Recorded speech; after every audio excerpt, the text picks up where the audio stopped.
Good morning dear students, welcome to DNA commerce. कसे आहात? I hope मजेत असाल आणि अकाउंटन्सी एन्जॉय करत असाल फक्त DNA कॉमर्ससोबत. तर विद्यार्थी मित्रांनो, तुम्हाला सर्वांना माहीतच आहे 12वी बोर्डाची परीक्षेचा तयारी करणाऱ्या सर्व विद्यार्थ्यांसाठी आपल्या यूट्यूब चॅनलवर अकाउंटन्सी हा विषय अगदी मोफत शिकविला जात आहे. आणि या लेक्चर सिरीजमध्ये आपली एक लेक्चर सिरीज आपण सुरू केलेली आहे आणि या लेक्चर सिरीजमध्ये आपण टॉपिक सुरू केलेला आहे पार्टनरशिप फायनल अकाउंट. याचे बरेच प्रॉब्लेम विद्यार्थी मित्रांनो आपले झालेले आहे आणि आजच्या लेक्चरला देखील एक नवीन प्रॉब्लेम जो तुम्हाला स्क्रीनवर दिसत आहे या ठिकाणी आपण सोडून घेणार आहोत. तर खूप महत्त्वाचा प्रॉब्लेम आहे. बऱ्याच नवनवीन ॲडजस्टमेंट याच्यामध्ये आलेले आहे आणि मशिनरी फिक्स असेटची ॲडिशन पण याच्यामध्ये दिलेली आहे. तर प्रॉब्लेम खूप महत्त्वाचा आहे विद्यार्थी मित्रांनो. व्हिडिओ शेवटपर्यंत बघा आणि चांगल्या प्रकारे समजून घ्या की आपण प्रॉब्लेम कसा सोडवायचा आहे. तर विद्यार्थी मित्रांनो, प्रॉब्लेम सोडवण्या अगोदर जर तुम्ही आपल्या चॅनलला नवीन आलेला असाल तर आपल्या व्हिडिओला लाईक करायला विसरू नका. आपल्या चॅनलला सबस्क्राईब करत चला आणि जास्तीत जास्त कॉमर्सच्या विद्यार्थ्यांपर्यंत हा चॅनल शेअर करा. विद्यार्थी मित्रांनो, कॉमर्ससाठी तुमच्या अकाउंटन्सी या विषयासाठी खूप महत्त्वाचा प्लॅटफॉर्म तुमच्यासाठी काम करत आहे आणि तो म्हणजे फक्त DNA कॉमर्स. आमच्यासोबत कनेक्ट व्हा आणि अकाउंटन्सी शिका अगदी मोफत. तर प्रॉब्लेम आपण बघूया विद्यार्थी मित्रांनो. तुम्हाला माहितीच आहे प्रॉब्लेममध्ये ट्रायल बॅलन्स दिला जातो आणि ॲडजस्टमेंट दिले जातात. आपण वाचूया. Riya and Jiya are partners sharing profits and losses in the ratio equally. Riya आणि जिया दोन पार्टनर आहे आणि त्यांचा रेशो दिला इक्वल रेशो म्हणजे 1 आणि 1 1:1 आपण वापरणार. ट्रायल बॅलन्स दिला आणि ॲडजस्टमेंट दिल्या. ज्या ॲडजस्टमेंट दिल्या त्यांना आपण अगोदर स्टार मार्क वगैरे करून घेऊया. क्लोजिंग स्टॉकची ॲडजस्टमेंटला स्टार करायची गरज नाही, ती आपण डायरेक्ट सोडवतो. डेप्रिसिएशनची ॲडजस्टमेंट लँड अँड बिल्डिंग आणि मशिनरी, डेबिट बॅलन्समध्ये लँड अँड बिल्डिंग आणि मशिनरी दिलेली आहे, त्यांना स्टार करा. त्याच्यानंतर क्रिएट प्रोव्हिजन बॅड डेट्स आणि RDDची ॲडजस्टमेंट असते, ती आपण डेटर्सवर सोडवतो. सन्ड्री डेटर्सला इथं स्टार करा डेबिटमध्ये. मग सन्ड्री डेटर्स आहे त्याला स्टार करा. त्याच्यानंतर goods ₹3,000 were sold but no entry was found in the books of account. आपण याची ॲडजस्टमेंट घेतलेले आहे. माल विकला, सेल केला पण रेकॉर्ड केला नाही, परचेस केला पण रेकॉर्ड केला नाही, याला म्हणतात अनरेकॉर्डेड परचेस अनरेकॉर्डेड सेल. ही अनरेकॉर्डेड सेलची ॲडजस्टमेंट आहे, सेलवर स्टार करा. त्याच्यानंतर आउटस्टँडिंगची ॲडजस्टमेंट कॅरेजवर सांगितली, कॅरेजला स्टार करा. त्याच्यानंतर बघा गुड्स ₹8,000 वर परचेस आणि तो included in the closing closing स्टॉकमध्ये आहे तो, परंतु तो रेकॉर्ड केलेला नाही, अनरेकॉर्डेड परचेस म्हणतात. अनरेकॉर्डेड सेलवर सोडवायची, अनरेकॉर्डेड परचेसवर सोडवायची. मग परचेसला स्टार करा. आणि या व्यतिरिक्त काही हिडन ॲडजस्टमेंट आहे का? हिडन ॲडजस्टमेंट ज्या ट्रायल बॅलन्समध्ये दिल्या जातात त्याच्यामध्ये काय शब्द असतात तर तुम्हाला मी सांगितलेले आहे. डेट, मंथ, इयर किंवा पर्सेंटेज हे शब्द जर आले तर ती ॲडजस्टमेंट होते. तुम्ही म्हणणार सर इथं डेट आली मशिनरीची, तर ती ॲडिशनची डेट आहे. फिक्स असेटची जर डेट असेल तर ती डेप्रिसिएशनसाठी वापरायची, ती सेपरेट काय ॲडजस्टमेंट नाही आहे, ती आपण डेप्रिसिएशन काढताना चेंज करूया. बाकी इयर, मंथ वगैरे कुठे दिलेले नाही, पर्सेंटेज दिलेले नाही, म्हणजे एवढ्याच ॲडजस्टमेंट प्रॉब्लेममध्ये दिलेले आहे. आता ज्यांना तुम्ही स्टार केला आहे विद्यार्थी मित्रांनो, त्यांचा करायचा 2 इफेक्ट, कारण त्यांच्यावर ॲडजस्टमेंट आहे. आणि ज्यांना तुम्ही स्टार केलेलं नाही त्यांचा फक्त एकच इफेक्ट करायचा, कारण त्यांच्यावर ॲडजस्टमेंट नाही. आता अगोदर आपण डेबिट बॅलन्स पूर्ण सोडूया, नंतर क्रेडिट बॅलन्स सोडूया. डेबिट बॅलन्स सोडवताना डेबिटचा नियम, डेबिटमध्ये दिलेला ट्रान्झॅक्शन जर असेट वाटलं तर असेटला रेकॉर्ड करा, एक्सपेन्सेस वाटलं तर एक्सपेन्सेस म्हणजे डेबिट साईडला रेकॉर्ड करा, ट्रेडिंगच्या किंवा प्रॉफिट अँड लॉसच्या. तर आता पहिले बघूया सन्ड्री डेटर्स आपली असेट आहे, असेटला रेकॉर्ड करा. मग आपण असेटला या ठिकाणी रेकॉर्ड करूया. सन्ड्री डेटर्स सुरुवात आपण फिक्स असेटने करतो. मग 4-5 लाईन 5-6 लाईन सोडा आणि ती लिहा सन्ड्री डेटर्स.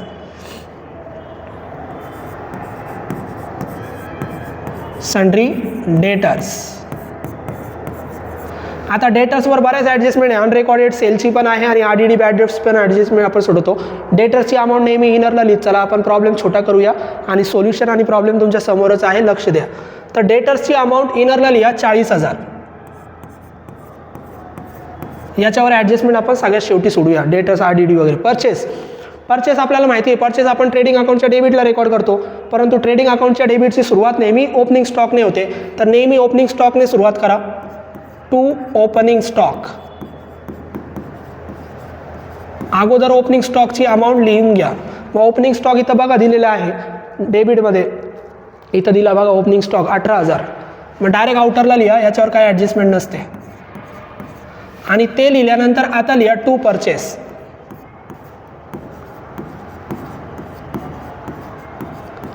To purchase. आता परचेसची अमाऊंट इनरला लिहा, त्याच्यावर ॲडजस्टमेंट पण आहे. मग इनरला 65,000, त्याच्यावर ॲडजस्टमेंट आहे अनरेकॉर्डेड परचेसची, ती आपण नंतर सोडूया. अगोदर परचेसमधून परचेसचे रिटर्न वजा करा, सेल्समधून सेल्सचे रिटर्न वजा करा. परचेस डेबिटला असतात तर त्याचे रिटर्न क्रेडिटला असतील. मग डेबिटचा परचेस त्याचे रिटर्न क्रेडिटला बघा. इथं हे जे रिटर्न आहे हे परचेस रिटर्न आहे 1500. मग लेस रिटर्न 1500. इनरलाच लिहा कारण त्याच्यावर ॲडजस्टमेंट आहे. 65,000 मधून 1500 वजा झाले म्हणजे किती राहिले 63,500. मग 63,500 आले. आता रिटर्न वजा झाल्यानंतर ॲडजस्टमेंट सोडवा. लगेच ॲडजस्टमेंट सोडून टाकायची. परचेसवर ॲडजस्टमेंट आहे अनरेकॉर्ड परचेस, अनरेकॉर्ड परचेस, अनरेकॉर्ड सेल मी तुम्हाला शिकवलं. अनरेकॉर्ड परचेस आणि अनरेकॉर्ड सेल्स या अशा ॲडजस्टमेंट आहे. याचे दोन इफेक्ट ॲडच करायचे, लेस करायचे नाही. म्हणजे दोन इफेक्ट, पहिला पण इफेक्ट ॲड करायचा, दुसरा पण इफेक्ट ॲड करायचा. अनरेकॉर्ड ते रेकॉर्ड केले नाही, मग रेकॉर्ड करताना ते वाढणार म्हणून ॲड करा. मग परचेसमध्ये अनरेकॉर्ड परचेस ॲड करा. मग पहिला इफेक्ट ॲड अनरेकॉर्डेड. मग परचेसमध्ये अनरेकॉर्डेड परचेस ॲड करायचे, सेल नाही. मग परचेस बघा शेवटची ॲडजस्टमेंट 8,000 रुपये ते अनरेकॉर्डेड आहे. मग 8,000 ॲड करा. ॲड केल्यानंतर 63 आणि 8 आउटरला लिहा 71,500. अनरेकॉर्डेड परचेस आपण ॲड केले. आता ॲडजस्टमेंट आहे, दोन इफेक्ट करावे लागेल. तर परचेसचा संबंध अनरेकॉर्डचा संबंध, अनरेकॉर्ड परचेसचा संबंध क्रेडिटरशी आहे आणि अनरेकॉर्डेड सेलचा संबंध डेटरशी आहे. तर अनरेकॉर्डेड परचेस परचेसमध्ये ॲड करतात, दुसऱ्यांदा क्रेडिटरमध्ये ॲड करतात.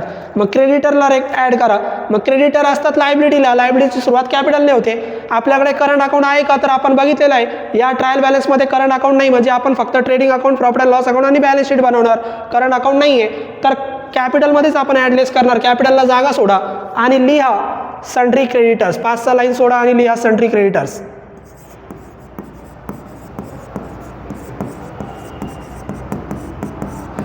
सन्ड्री क्रेडिटर्स क्रेडिटला दिले जातात कारण ती लायबिलिटी आहे. मग क्रेडिटर्स बघा इथं 23,000. मग इनरला लिहा 23,000, अगोदर क्रेडिटर लिहा आणि नंतर ॲड करा. मग अनरेकॉर्डेड परचेस जे इकडे ॲड केले ते क्रेडिटरमध्ये ॲड करा. मग लिहा ॲड अनरेकॉर्डेड, ॲड अनरेकॉर्डेड परचेस 8,000 ॲड करा. 23 आणि 8 31,000. संपलं.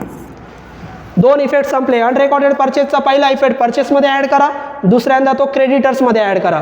अनरेकॉर्डेड सेल असेल तर सेलमध्ये ॲड करा, दुसऱ्यांदा तो डेटर्समध्ये ॲड करा. या पद्धतीने म्हणजे दोन इफेक्ट ॲड करायचे. परचेस झालं.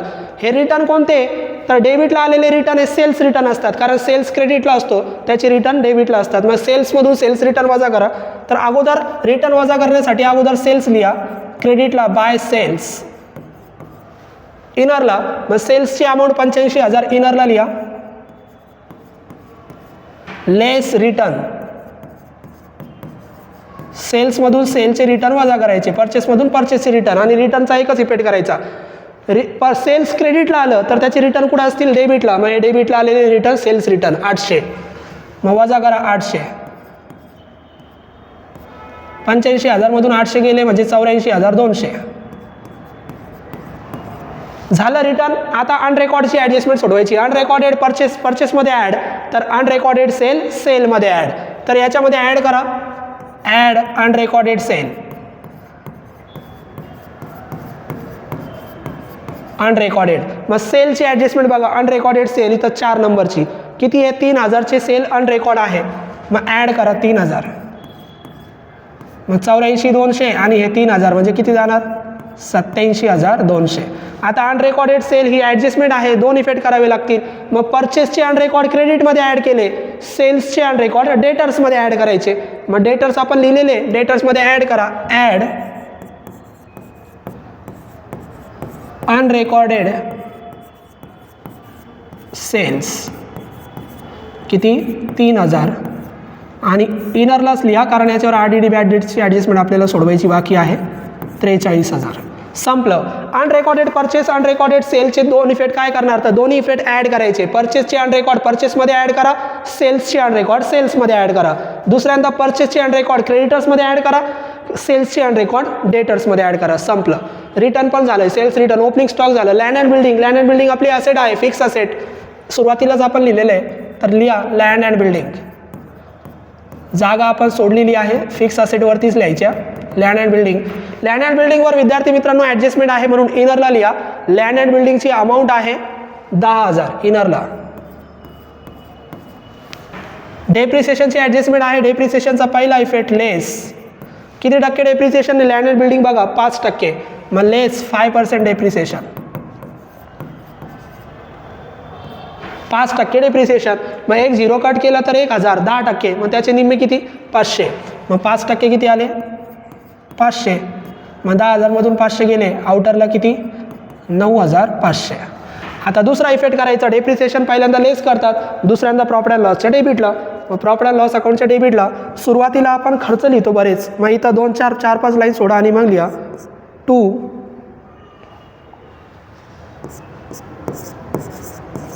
Depreciation on land and building, direct आउटरला 500. आता विद्यार्थी मित्रांनो डेप्रिसिएशनची पूर्ण ॲडजस्टमेंट सोडून टाका. अजून डेप्रिसिएशन कशावर विचारलं, मशिनरीवर. मग मशिनरीची खूप महत्त्वाची ॲडजस्टमेंट या ठिकाणी आलेली आहे, आपण सोडूया. मग मशिनरी अगोदर लिहा असेटला, मशिनरी असेटला लिहा मशिनरी. इनरला अमाऊंट 25,000. आता डेप्रिसिएशन मशिनरीवर विचारलं 10%, परंतु इथं मशिनरीच्या खाली काही इन्फॉर्मेशन दिलेली आहे. जर इन्फॉर्मेशन दिली नसती, जशी लँड अँड बिल्डिंगच्या खाली इन्फॉर्मेशन नव्हती, डायरेक्ट सोडवली, लेस करून टाकली. इन्फॉर्मेशन जर नसती तर आपण डायरेक्ट 10% डेप्रिसिएशन वजा केलं असतं 2,500 आणि सोडवलं असतं. परंतु आता डायरेक्ट वजा करू नका, इन्फॉर्मेशन वाचा अगोदर. Additions on 1 October 2024 ₹10,000. ॲडिशन म्हणजे एक्स्ट्रा मशिनरी 1 ऑक्टोबर 2024ला खरेदी केली, कितीची 10,000ची. याचा अर्थ तुमच्याकडे अशी जर इन्फॉर्मेशन दिली की एखादी असेट खरेदी केलेली आहे मध्येच कुठंतरी, तर तुमच्याकडे त्या 2 असेट होतात, एक ओल्ड मशिनरी एक न्यू मशिनरी. म्हणजे या 25,000मध्ये 2 मशिनरी आहे, एक ओल्ड मशिनरी आहे आणि एक न्यू मशिनरी आहे. न्यू मशिनरी कधी खरेदी केली 1 ऑक्टोबरला. तर डेप्रिसिएशन दोन्ही मशिनरीवर काढायचं, ओल्ड मशिनरीवर पण आणि न्यू मशिनरीवर पण. कसं, तर वर्किंग नोट लिहा. आपण वर्किंग नोट सोडूया, याची वर्किंग नोट आपण सोडूया. Working note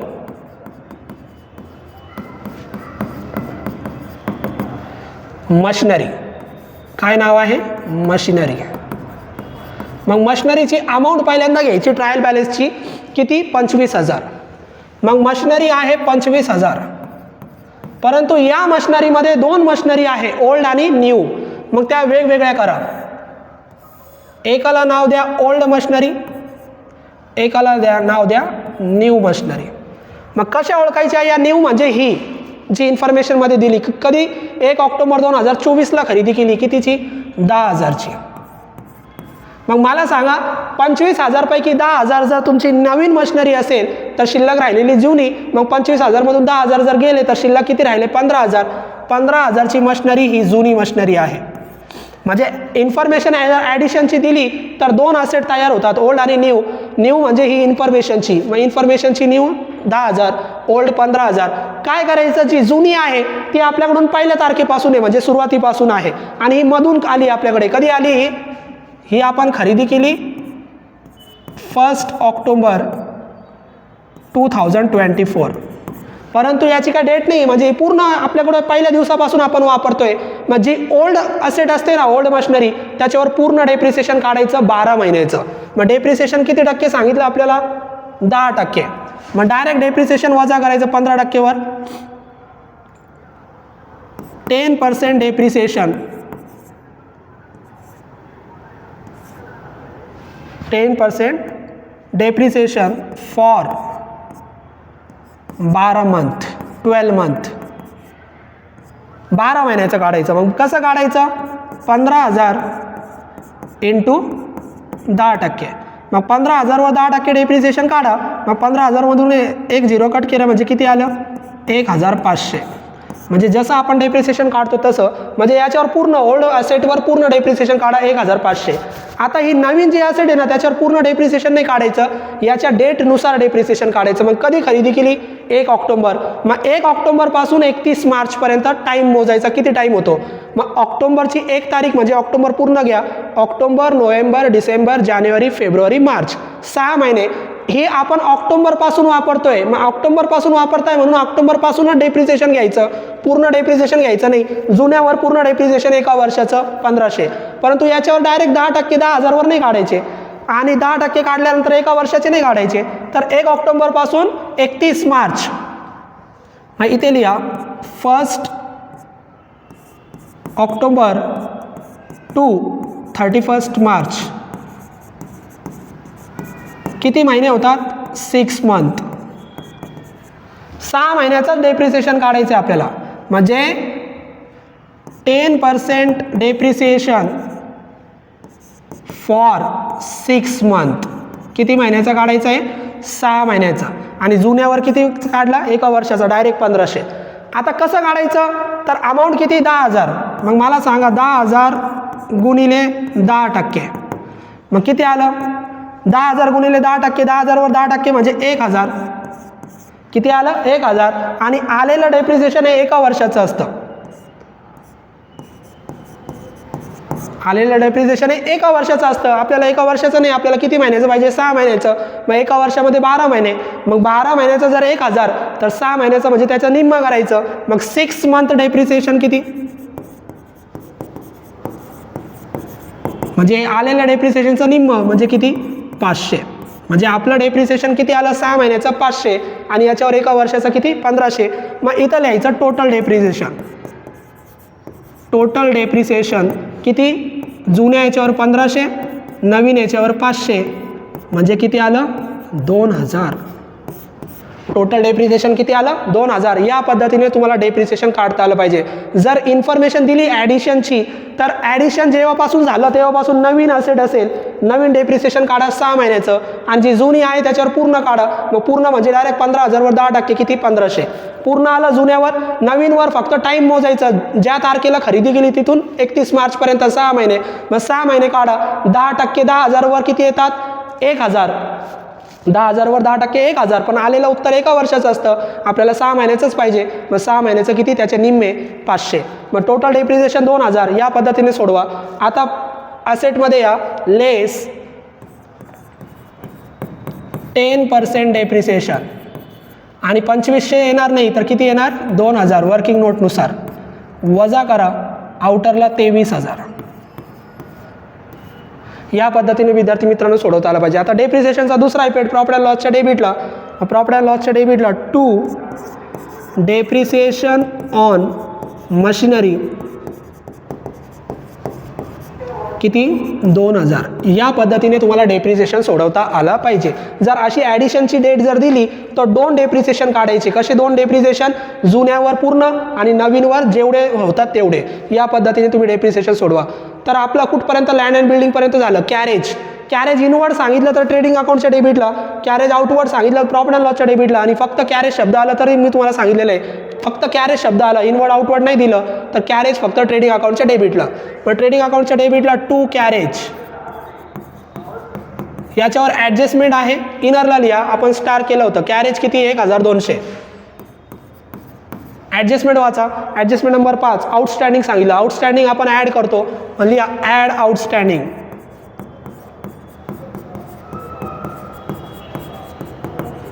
$500. मग 500 ॲड करा. आउटरला होणार 1,700. आउटस्टँडिंगचे ॲडजस्टमेंट आहे. पहिला इफेक्ट ॲड करता, दुसरा इफेक्ट करावा लागेल. दुसरा इफेक्ट आपण लायबिलिटीला करतो. मग लायबिलिटीला लिहा आउटस्टँडिंग कॅरेज. आउटस्टँडिंग कॅरेज किती? 500. आउटस्टँडिंग पहिल्यांदा ॲड करा, दुसऱ्यांदा लायबिलिटीला लिहा. कॅरेज नंतर rent rates tax. Rent rates tax आपला खर्च आहे प्रॉफिट अँड लॉसच्या डेबिटला. इथं वरतीची जागा सोडली होती तिथं लिहा to rent comma rates and tax. Adjustment नाही, डायरेक्ट आउटरला लिहा 1,000. ॲडजस्टमेंट असेल तर 2 इफेक्ट करायचे. आता एकच इफेक्ट करा 1,000. ड्रॉइंग असा प्रॉब्लेम पण आपला झालेला आहे. विद्यार्थी मित्रांनो जर ड्रॉइंग ॲडजस्टमेंटमध्ये दिली तर 2 इफेक्ट. ट्रायल बॅलन्सला दिली तर एकच इफेक्ट करायचा आणि ड्रॉइंग इथं ॲडजस्टमेंटमध्ये नाही ट्रायल बॅलन्समध्ये आहे एकच इफेक्ट करा. जेव्हा जेव्हा ट्रायल बॅलन्समध्ये ड्रॉइंग दिली जाईल तेव्हा एकच इफेक्ट करा आणि तो इफेक्ट फक्त कुठं करायचा बॅलन्स शीटला. कुठे करायचा बॅलन्स शीटला. जर तुमच्याकडे करंट अकाउंट नसेल तर. करंट अकाउंट जर असेल तर करंट अकाउंटला इफेक्ट करा आणि करंट अकाउंट जर असेल तर करंट अकाउंटला करा. करंट अकाउंट जर नसेल तर बॅलन्स शीटला करा. आता करंट अकाउंट नाही आहे तर कशामध्ये करायचा कॅपिटलमध्ये. मग अगोदर कॅपिटल लिहा लायबिलिटीमध्ये कॅपिटल. मग पहिल्या पार्टनरचं नाव आहे रिया. रियाचं कॅपिटल बघा दोघांचं 35,000 आहे. रिया इनरला लिहा 35,000. त्याच्यानंतर दुसरी पार्टनर लिहा जिया आणि जियाचं पण लिहा इनरला 35,000. कॅपिटल लिहून घेतलं. आता ड्रॉइंग सोडवा. ड्रॉइंग करंट अकाउंट असेल तर करंट अकाउंटच्या डेबिटला. करंट अकाउंट नसेल तर बॅलन्स शीटला. कॅपिटलमध्ये एकच इफेक्ट. कॅपिटलमध्ये ड्रॉइंग लेस करतो आपण. मग लेस करा. लेस ड्रॉइंग. रियाची ड्रॉइंग रियामधून लेस करा. जियाची ड्रॉइंग जियामधून लेस करा. लेस ड्रॉइंग. दोघींच्या खाली ड्रॉइंग लेस करा. किती आहे बघा. रियाची ड्रॉइंग दिलेली आहे 3,000. मग वजा करा. 35मधून 3 वजा झाले. इनरलाच लिहा 32,000 आणि जियाची आहे 2,000. मग जियाची 2,000 वजा करा आणि इनरलाच लिहा 35मधून 2 गेले 33,000. आता या पद्धतीने आपण ड्रॉइंग फक्त वजा केली कारण ती ट्रायल बॅलन्सला आली. ॲडजस्टमेंटमध्ये आली तर 2 इफेक्ट ट्रेडिंग अकाउंटच्या क्रेडिटला आणि इकडं लेस करतात. परंतु जर ट्रायल बॅलन्समध्येच ड्रॉइंग आली तर एकच इफेक्ट करा आणि एक इफेक्ट काय कॅपिटलमधून लेस. कॅपिटलमधून लेस. करंट अकाउंट नसेल तर. करंट अकाउंट असेल तर करंट अकाउंटच्या डेबिटला. संपलं. सॅलरी खर्च आहे प्रॉफिट अँड लॉस अकाउंटच्या डेबिटला to salary. To salary direct आउटरला लिहा त्याच्यावर ॲडजस्टमेंट नाही. 3,200. सॅलरी नंतर विद्यार्थी मित्रांनो बॅड डेट्स. तुम्हाला माहिती आहे ट्रायल बॅलन्सला दिलेले bad debts old bad debts असतात आणि इथं RDD पण आहे. ही ओल्ड RDD आहे. त्यांचा एकच इफेक्ट करायचं. ट्रायल बॅलन्सला दिलेले बॅड डेट्स डायरेक्ट डेबिटला रेकॉर्ड करायचे. मग इथं डेबिटला लिहा 2 बॅड डेट्स प्रॉफिट अँड लॉसच्या डेबिटला. 2 बॅड डेट्स. हे ओल्ड बॅड डेट्स आहे. एकच इफेक्ट करा. किती 1,000 इनरला आणि याच्या खाली 3-4 लाईन सोडून द्या. याच्यावर ॲडजस्टमेंटचे बॅड डेट्स ॲडजस्टमेंटचे RDD सोडवायच्या. बॅड डेट्स नंतर मशिनरी आपली झाली. ॲडव्हर्टाइजमेंट आपला खर्च आहे प्रॉफिट अँड लॉसच्या डेबिटला लिहा 2 ॲडव्हर्टाइजमेंट. इथं वरती जागा आहे म्हणून इथंच लिहूया 2 ॲडव्हर्टाइजमेंट. ॲडव्हर्टाइजमेंट किती आहे बघा. ॲडव्हर्टाइजमेंट आहे 4,000 डायरेक्ट आउटरला कारण त्याच्यावर ॲडजस्टमेंट नाही. त्याच्यानंतर प्रॉव्हिडंट फंड इन्व्हेस्टमेंट. आता आपल्याला नाही समजलं इन्व्हेस्टमेंट शब्द आहे आपल्याला लगेच समजतं असेट आहे आणि नाही समजलं तर नियम वापरा. नियम काय सांगितलं डेबिटमध्ये दिलेले ट्रान्झॅक्शन काय असतात एक्सपेन्सेस किंवा असेट. माय प्रॉव्हिडंट फंड इन्व्हेस्टमेंट एकतर एक्सपेन्सेस असेल किंवा असेट असेल तर इथं बघा दिसतं इन्व्हेस्टमेंट. इन्व्हेस्टमेंट ही आपली असेट आहे तर असेटला रेकॉर्ड करा प्रॉव्हिडंट फंड इन्व्हेस्टमेंट. डेटर्स खाली 5-6 लाईन सोडा आणि मग लिहा प्रॉव्हिडंट फंड इन्व्हेस्टमेंट.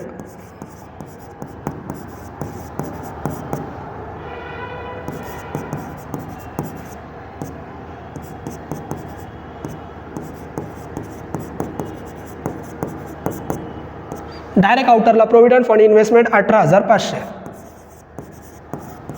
ती असेट आहे. डेबिट बॅलन्स सगळे संपले. आता क्रेडिट बॅलन्स. सेल्स आपला झाला. सन्ड्री क्रेडिटर्स पण आपण रेकॉर्ड केले. Sundry income. इन्कम आहे क्रेडिटला आलेले सगळे इन्कम आपण क्रेडिटला रेकॉर्ड करतो. इन्कम म्हणजे प्रॉफिट अँड लॉस अकाउंटच्या क्रेडिटला. मग प्रॉफिट अँड लॉस अकाउंटच्या क्रेडिटला लिहा बाय 1 लाईन सोडून सन्ड्री इन्कम. मग सन्ड्री इन्कम किती दिलेला आहे 2,000. तो इन्कम आहे. इन्कम प्रॉफिट अँड लॉस अकाउंटच्या क्रेडिटला रेकॉर्ड करा. सन्ड्री इन्कम झाल्यानंतर कॅपिटल झालं. प्रॉव्हिडंट फंड क्रेडिटला जर आलं तर काय लक्षात ठेवायचा नियम सांगितलेला आहे. नियम आहे क्रेडिटमध्ये दिलेलं ट्रान्झॅक्शन इन्कम किंवा लायबिलिटी तर प्रॉव्हिडंट फंड फंड आपली लायबिलिटी आहे तर प्रॉव्हिडंट फंड लायबिलिटीला रेकॉर्ड करा. मग लायबिलिटीला इथं रेकॉर्ड करा प्रॉव्हिडंट फंड.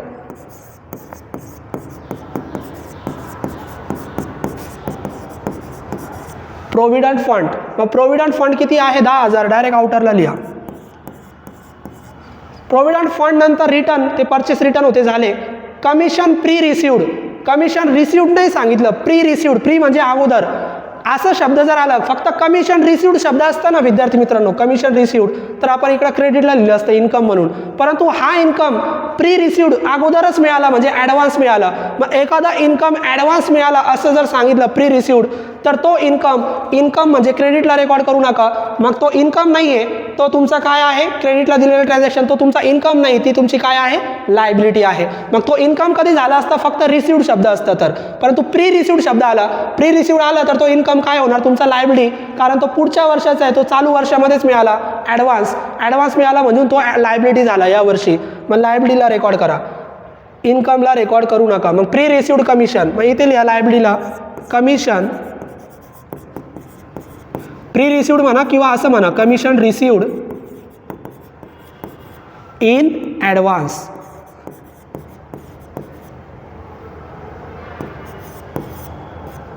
इन ॲडव्हान्स किती आहे तो, 800, डायरेक्ट आउटरला. प्री रिसिव्ड शब्द आला म्हणून लायबिलिटीला लिहिलं. फक्त रिसिव्ड शब्द जर असता ना तर प्रॉफिट अँड लॉसच्या क्रेडिटला रेकॉर्ड झालं असतं.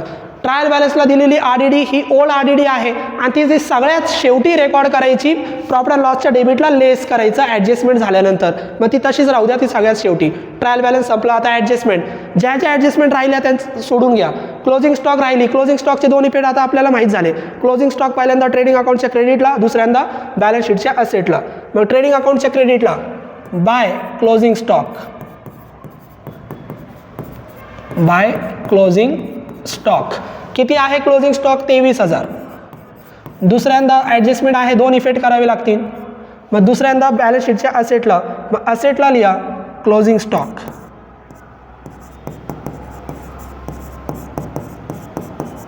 किती,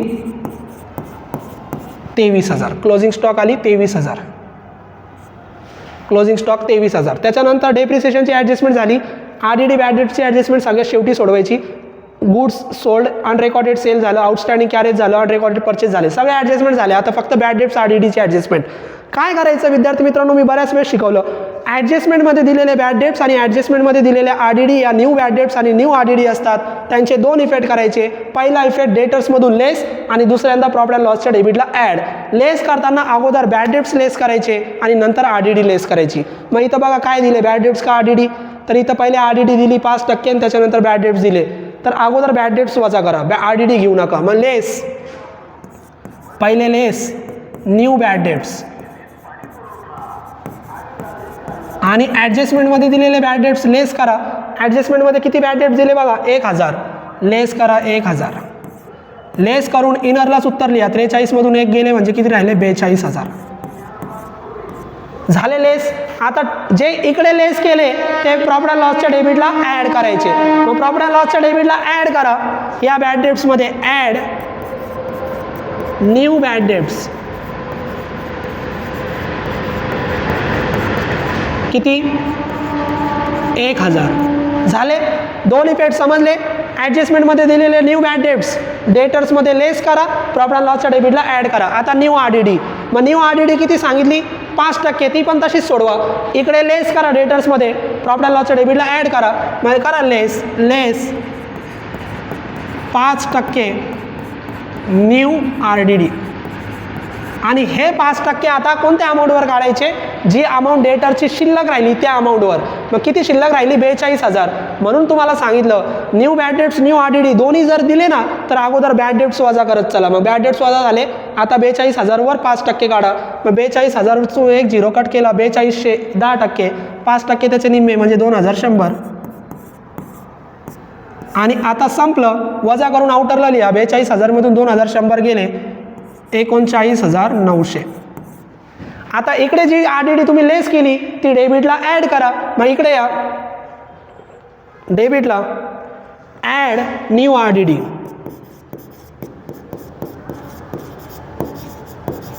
किती, 2,100.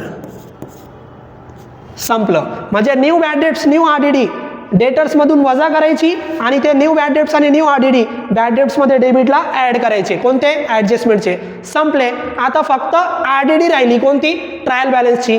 तर ट्रायल बॅलन्सची RDD तिला ओल्ड RDD म्हणतात आणि तिचा एकच इफेक्ट करायचा, काय, प्रॉफिट अँड लॉसच्या डेबिटला शेवटी लेस करायची. मग आता इथं शेवटी लेस करा. लेस करण्या अगोदर पहिले इथे टोटल करा. मग याला थोडं वरती घेऊ, जागा ॲडजस्ट करू. मग लेस करण्या अगोदर आपण काय करू, या बॅड डेट्सची टोटल करू. 1 आणि 1 2 आणि 2 4 आणि 100 म्हणजे टोटल किती झाली आत्तापर्यंत, 4100 आणि आता ट्रायल बॅलन्सची RDD जर दिलेली असेल तर ती इकडं शेवटी लेस करा, त्याला ओल्ड RDD म्हणतात, लेस ओल्ड RDD. म्हणजे RDDची पूर्ण ॲडजस्टमेंट या प्रॉब्लेममध्ये आली होती, किती 400. मग 400 वजा करा, 41 4100मधून 400 गेले 3700. या पद्धतीने उत्तर आलं 3700. ओल्ड RDD एकदाच लेस करायची, दुसरा इफेक्ट करायचा नाही, संपलं. RDDची पण ॲडजस्टमेंट झाली, सगळ्या ॲडजस्टमेंट झाल्या, संपला प्रॉब्लेम, क्लोज करा. मग ट्रेडिंग अकाउंट क्लोज करा.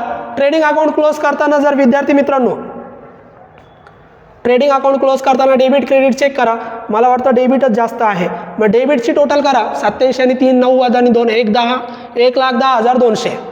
किती येते ट्रेडिंग अकाउंटची टोटल? 1,10,200. मग इथे लिहा 1,10,200. डेबिटला लिहा 1,10,200. आता या 1,10,200 मधून 18,000 71,500 आणि 1,700 वजा करा. वजा केल्यानंतर डेबिटला डिफरन्स येणार, कारण क्रेडिट जास्त आहे आणि त्या डिफरन्सला म्हणा ग्रॉस प्रॉफिट. किती डिफरन्स येत आहे? तर डिफरन्स येईल तुमचा 19,000. चेक करा तुम्ही, मी डायरेक्ट लिहून टाकली अमाऊंट. 2 याला म्हणायचं ग्रॉस प्रॉफिट. 2 ग्रॉस प्रॉफिट किती आला? 19,000. आता हा 19,000 ग्रॉस प्रॉफिट कोणत्या अकाउंटला ट्रान्सफर करायचं? Profit and loss. डेबिटवरून कुठे जाणार? क्रेडिटला.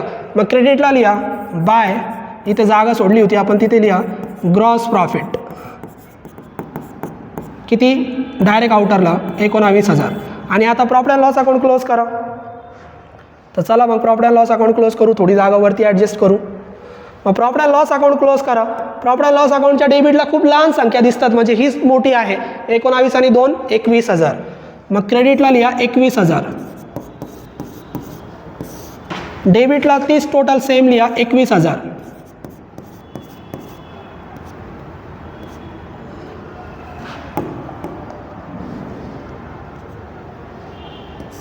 आता क्रेडिटची टोटल 21,000 आहे, डेबिटची नाही. मग डेबिटला डिफरन्स येणार, म्हणजे सगळं वजा करा. हे सगळं वजा केल्यानंतर डिफरन्स येतो विद्यार्थी मित्रांनो किती? 6,600. 2-3 लाईनवरती डिफरन्स लिहा 6,600. इकडे वरती ग्रॉस प्रॉफिट आणि इकडे प्रॉफिट अँड लॉसला जो डेबिटला फरक येतो त्याला म्हणतात नेट प्रॉफिट. मग याला म्हणा net profit. Net profit 6,600. Net profit direct transfer होत नाही, तो अगोदर पार्टनरला डिस्ट्रीब्यूट करतात. मग पार्टनर कोण? 2 पार्टनर आहे, रिया आणि जिया. मग इथे खाली लिहा रिया आणि जिया. आणि ते डिस्ट्रीब्यूट करताना रेशो वापरतात. दोघींचा रेशो पहिल्याच लाईनमध्ये बघा, इक्वल. इक्वल म्हणजे 1 आणि 1. मग रेशो रिया समोर 1, जिया समोर 1.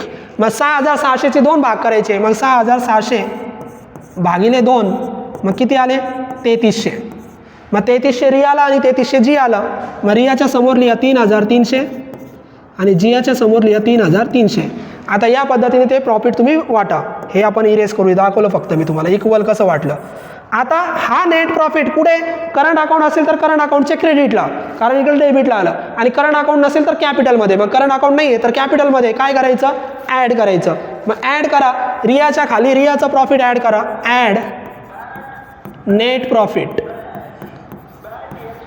Add net profit. आणि जिया खाली लिहा add net profit. Net profit कॅपिटलमध्ये ॲड करा. आता रियाचा आणि जियाचा सेम आहे, 3,300 3,300. मग लिहा इथे 3,300 ॲड करा. मग सांगा आता 32 आणि 3,300 म्हणजे किती झाले? आउटरला डायरेक्ट 35,300. आणि याचे 3,300 ॲड करा नेट प्रॉफिट. आणि 33 आणि 3,300, 33 आणि 3 36,300 डायरेक्ट आउटरला. म्हणजे रियाचं आलं 35,300, जियाचं आलं 36,300. संपलं, क्लोज करून टाका. मग क्लोज करताना विद्यार्थी मित्रांनो आउटर कॉलमची टोटल करायची. आणि आउटर कॉलमची टोटल तुमची येते 1,13,900. तुम्ही चेक करा. 1,13,900. 1,13,900ला टॅली होऊन झाला पाहिजे प्रॉब्लेम.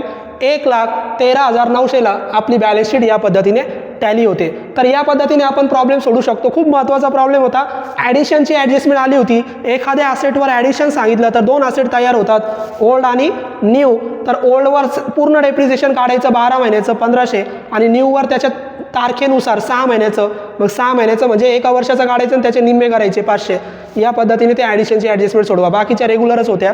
अशाच नवनवीन प्रॉब्लेमची प्रॅक्टिस आपण विद्यार्थी मित्रांनो करणार आहोत. तुम्ही फक्त आमच्या चॅनलला कनेक्ट व्हा आणि अकाउंटन्सी एन्जॉय करा. पुढच्या लेक्चरला आपण परत नवीन प्रॉब्लेम सोडूया. थँक्यू.